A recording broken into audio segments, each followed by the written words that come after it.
This is Nadia, and you're listening to University of Chicago Public Policy Podcasts.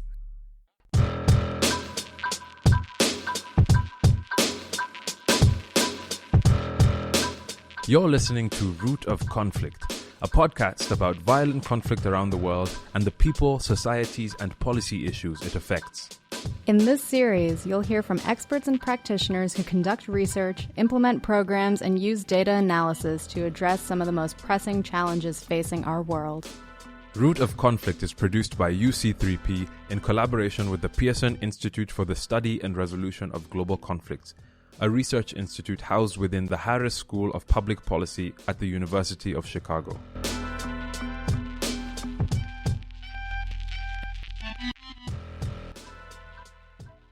The Global Fragility Act, or the GFA, was passed by Congress as part of the 2020 Consolidated Appropriations Act and signed into law on December 20th, 2019. This bill represents a historic victory for the peacebuilding field, which has long advocated for the GFA as a way forward to prevent and reduce violent conflict. The Alliance for Peacebuilding, a non-partisan network of over 110 organizations working to end conflict and build sustainable peace, has been at the forefront of advocating for the GFA. In this episode of Root of Conflict, we spoke with Liz Hume, Vice President of Alliance for Peacebuilding. Liz is a conflict expert and has more than 20 years of experience in senior leadership positions in the federal government, multilateral institutions, and NGOs. In this interview, we discussed methods for ensuring bipartisan support for the GFA, as well as the importance of research and advocacy in crafting policies that promote peaceful political outcomes. Thank you, Liz, for joining us. So to start off, can you just tell us about the work and the mission of Alliance for Peacebuilding, and as Vice President of the organization, what are some of your main roles and responsibilities? So thank you so much for having me. So who is the Alliance for Peacebuilding? We're a membership-based organization. We have over 120 members working in the peacebuilding field, conflict prevention, in many different areas. Universities, academic institutions, large organizations like Mercy Corps and World Vision and Catholic Relief Services, and organizations that are doing other work besides just conflict prevention and peacebuilding. And then also smaller organizations like New Gen Peacebuilders that are working on education and peace building. The field is, in some regards, relatively small because of the funding that goes into the field. So you're going to have larger organizations embedded in big development organizations, and then you might have smaller organizations working in the field as well. So we represent our members both in three buckets that we talk about, which is policy and advocacy, learning and evaluation, and partnerships. So the policy and advocacy really focuses on how do we work with Congress, the executive branch, multilaterals like the UN, making sure that our organizations, their work, their best practices, get into policy, find their way into policy in terms of how do we deal with laws like the Global Fragility Act. So there's all sorts of ways. We just had a big meeting at the Alliance for Peacebuilding where we were consulting on the new United Nations Sustaining Peace platform. So those are just some examples from the policy and advocacy. We also focus in on technical areas, and this is where it bleeds into our learning and evaluation program. So looking at violent extremism, there's a lot of theories of change out there that say, if you do this, then violent extremism will be reduced. But we really go deep in looking at it. What do we know? What don't we know? What is working? What isn't working? And what else do we need to do? And that we work very closely with our L&E team. So really focusing on that evidence piece, but then also how do we build capacity of our members to be able to do more in the evidence space and the evaluation space. And then around partnerships and promoting this work. How do we bring people into this sector? We have our conference. This year it's coming up in December 7th, that really will focus on bringing people into the field. And so that's a lot of our partnership work as well. Honing in on the policy and advocacy aspect of your work, can you tell us a bit about the Global Fragility Act and what the Alliance for Peacebuilding's role has been in that process? So we have to go back to 2016, a long time ago, actually, now. We were concerned that the peacebuilding field really came about in the 90s, this theory around peacebuilding, and that, it wasn't just about support to peace processes. You had to get into, other sectors. And the peacebuilding field has grown. Conflict prevention has grown. However, in the last 2 decades, we understand the causes of violence and violent conflict, but we don't have an overarching strategy of how to effectively deal with it in country X, country Y. And we've looked at it in a very projectized basis. And again, the funding that has gone into the peacebuilding field has been quite small.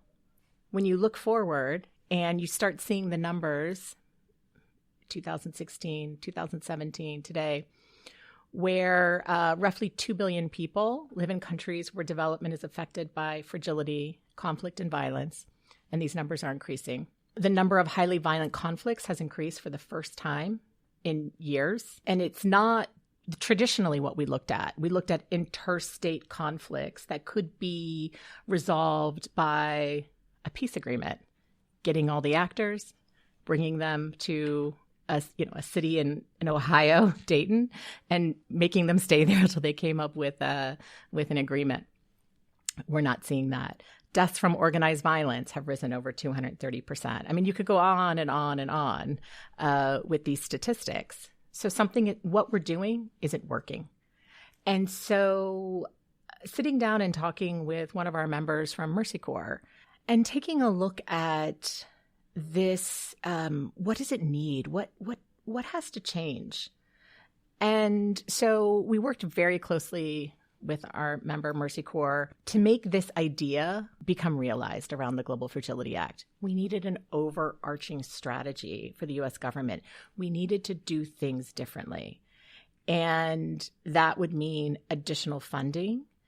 And it would mean, there's many things coming into play, an evidence base, both at the program level, but also at the 30,000 foot. Is this country becoming more sustainable from a peace perspective?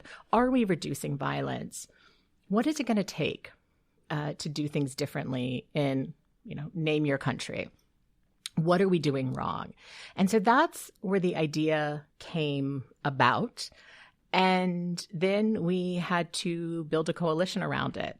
And, it's not always easy to do that. A lot of people, weren't keen on the idea at first. Anything that's new is a little scary. People also are nervous about the U.S. government, given its national security strategy.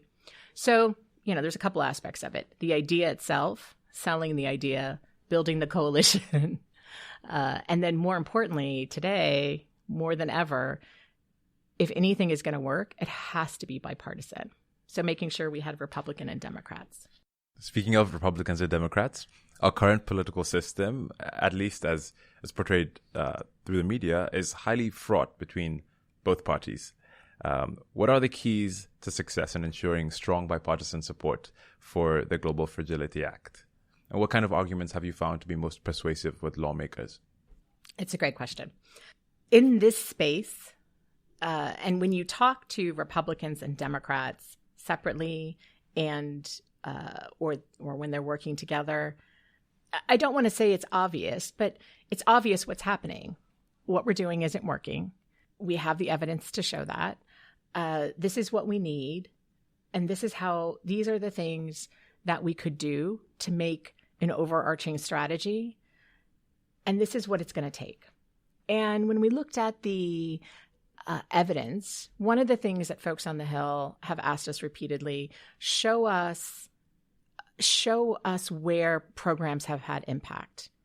And in the last few years, we've gotten a lot better at that.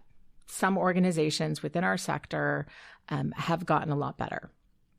And we were able to show them and prove that we have been able to reduce violence. We have been able to say that this program reduced people's perceptions and desires to join an extremist group. So I think it was, you had these, and it's horrible to say, but you had this incredible uptick in violence around in the world, coupled with the fact that the nature of conflict has changed. Again, not this interstate, more focusing on violent extremism, regional conflicts, community level conflicts. You're not, it's not this part, this group against this group. That we needed to do something different. That wasn't a hard sell. Both Republicans and Democrats, they get it, they understand it, and they have been true partners in this approach, and really were the champions on it. Can you speak a bit to how the Global Fragility Act's focus on preventative measures rather than perhaps interventionist measures has really made a difference in getting strong bipartisan support and getting the legislation passed? And how is that approach different than maybe other foreign assistance packages or legislations that you've seen in the past couple of years? Well, there haven't been a lot of legislative packages in the last couple of years focusing on these issues. We've seen them a lot in the health sector, PEPFAR, the malaria fund, the PMI program. And I have to say, in early discussions, thinking about this as a PEPFAR for violence. Now, when we would say that, you would see people's get very nervous. We started, looking back in about 2015, 2016, one of the things that people talk about all the time is, how can you prove that you prevented violence? That's a huge question that we had to overcome. And really, and that's where I think a lot of the evidence that has started to come out in the last couple of years has been very critical for this. But we started looking at specific countries in terms of what we were doing. And I always use Bangladesh as a perfect example. And this is, and this is not to say Bangladesh should be a GFA country, because you could pick any country and it will look like this in terms of U.S. government funding. So if you look at the U.S. government strategy for Bangladesh, it talks about how important it is.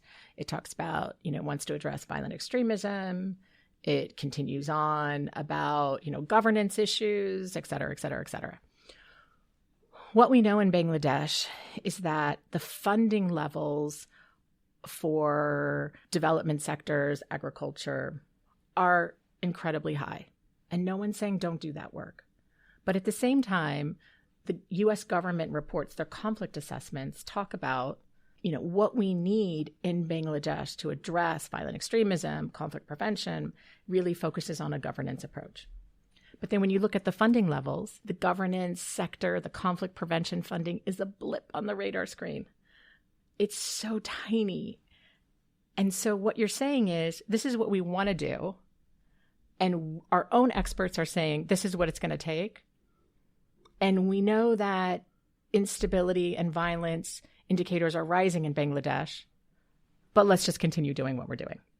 And so that, when you talk about that example, and I've done that at institutions with, U.S. government folks sitting there. I had one U.S. government person lean over to me and say, good job, nicely done. I mean, because it shows I don't want to say the ridiculousness of it. I mean, these are great people trying to do great things. I worked at USAID, but we need some significant policy shifts. And that, I think, when you talk about it and you present the evidence in terms of what we're doing, what isn't working, that violent conflict is going up, that we are able to start proving that these programs are working, it's kind of a game changer. And we're at that tipping point, I think, right now. You've talked a lot about evidence, and we're at the Harris School of Public Policy, which places a strong premium on evidence-based approaches to policy, especially through quantitative analysis. While this is a vital piece of creating policy. Can you speak to the importance of combining